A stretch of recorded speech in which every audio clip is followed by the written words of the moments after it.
और जितने युवा सुन रहे हैं उनसे भी हमारी प्रार्थना, रोज ही हो जाए तो बहुत अच्छी बात है, नहीं तो हफ्ते में एक दिन तो पूर्ण वैष्णव वेश में रहिए, अपने मस्तक पर तिलक धारण कीजिए। शास्त्र आज्ञा, मैं कल श्लोक याद करके सुना दूंगा। सूना माथा अगर किसी का हम देखते हैं, हम गंगा जी स्नान करके आए, बद्रीनाथ होकर के आए, केदारनाथ होकर के आए, जगन्नाथपुरी होकर के आए, द्वारिकापुरी होकर के आए, इतने सारे पुण्य इकट्ठे करके आए, लेकिन जैसे हम किसी सूने माथे वाले व्यक्ति को देखते हैं तो सूने माथे वाले व्यक्ति को देखने से पुण्य क्षीण होते हैं। सोचिए आप, कितनी बड़ी बात है। आप कहेंगे महाराज जी तो फिर क्या, दो ही उपाय हैं। एक तो सामने वाला व्यक्ति सूना माथा ना रखे, भाई तुम खुद पुण्य नहीं कर रहे, दूसरों के तो क्षीण मत करो, चाहे एक बिंदी सही धारण करो, चाहे एक तिलक की सही धारण करो। वैसे तो शास्त्रों में आ गया 12 अंगुल, ये उंगलियां 12 गिनो, इतना होना चाहिए। 12 नहीं हो तो अष्टांगुल, अष्टांगुल नहीं हो तो 4 अंगुल, 4 अंगुल नहीं हो तो 2 अंगुल, 2 अंगुल नहीं तो 1 अंगुल होना चाहिए। माताओं के सिर पर भी बिंदी आदि कुछ होनी चाहिए।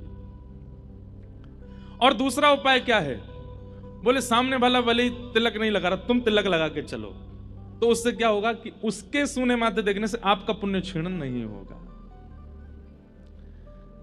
तो भक्ति विराजती है दक्षिण भारत में, यहां उत्पन्न होती है। ऐसे ही दक्षिण में अत्याद्भुत देवस्थान हैं, जहां श्री तिरुपति हैं, तिरुपति बालाजी, जहां श्री रंगनाथ भगवान श्रीरंगम में हैं, जहां पद्मनाभ भगवान त्रिवेंद्रम में हैं, जहां संपत कुमार भगवान बेंगलोर के पास में है, और एक बहुत सुंदर मेरा अति प्रिय स्थान है केरला में है गुरुवायूर, वहां पर छोटे से गोपाल जी हैं। इतने सुंदर सुंदर स्थान दक्षिण भारत में, ऐसा लगता है कि हमने अच्छा। अब एक बात और सुनिए,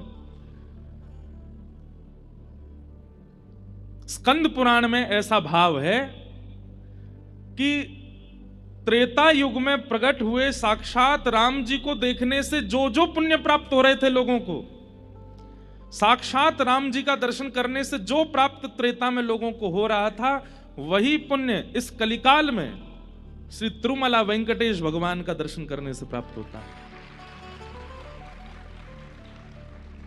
वो साक्षात रघुनाथ जी, साक्षात श्री कृष्ण यहां पर तिरुमला में तिरुपति रूप में साक्षात ठाकुर जी वेंकटेश भगवान विराज रहे हैं। उनका दर्शन और श्री राम जी के दर्शन में कोई भेद नहीं, एक ही है। ऐसे अत्याद्भुत स्थान आपके दक्षिण भारत में हैं, आप यहां रहते हैं। आप सबको हमारा बहुत बहुत प्रणाम, बहुत बहुत वंदन, बहुत बहुत स्वागत।